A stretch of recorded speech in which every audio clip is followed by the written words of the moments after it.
దేవుని వాక్యం అంటే దేవుడిచ్చిన వాక్యమే, అనగా దేవుడే పలికిన వాక్కు. హల్లెలూయా. దేవుడే తన నోటితో పలికిన వాక్కు, దేవుడే తన నోటితో ఉచ్చరించిన వాక్కు. దేవాతి దేవునికి మహిమ కలుగును గాక. ఆయన మాటకు విలువ ఎంతో ఎక్కువ. ఆయన మాట శక్తి కలిగినదిగా ఉంది. ఆయన మాట అత్యున్నతమైనదిగా ఉంది. ఆయన మాట ఎవరినైనా సరే మార్చుటకు శక్తి కలిగినదిగా ఉంది. ఎంతటి కార్యాన్నైనా సరే చేయుటకు శక్తి కలిగిన మాట ఆయన మాట.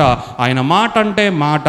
ఆయన మాట ఎప్పటికీ తప్పిపోనిది. ఇప్పటి వరకు దేవుడిచ్చిన ఏ మాటనైనా సరే తప్పిపోని దేవుడే మన దేవుడు.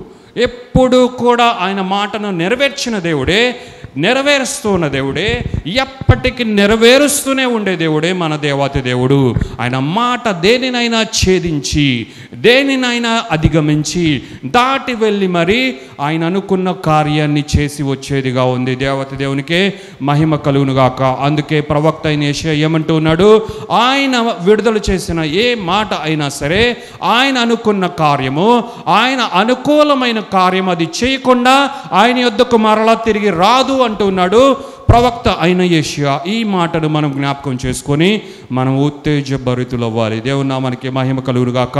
అలాగున ఆయన మాటనే జీవ గ్రంథమైన బైబిల్ అంతా కూడా క్రోడీకరించడం జరిగింది. బైబిల్లో ఉన్న ఏ మాట అయినా సరే మనుషులు వ్రాసిన మాటలు కాదు. అవి మనుషులు వ్రాయుటకు వారిని దేవుడు ఒక వెసల్స్గా వాడుకోవడం జరిగింది. దేవుడు వారిని పనిముట్లుగా వాడుకోవడం జరిగింది. కానీ దేవుడే వాటన్నిటినీ వ్రాయించాడు.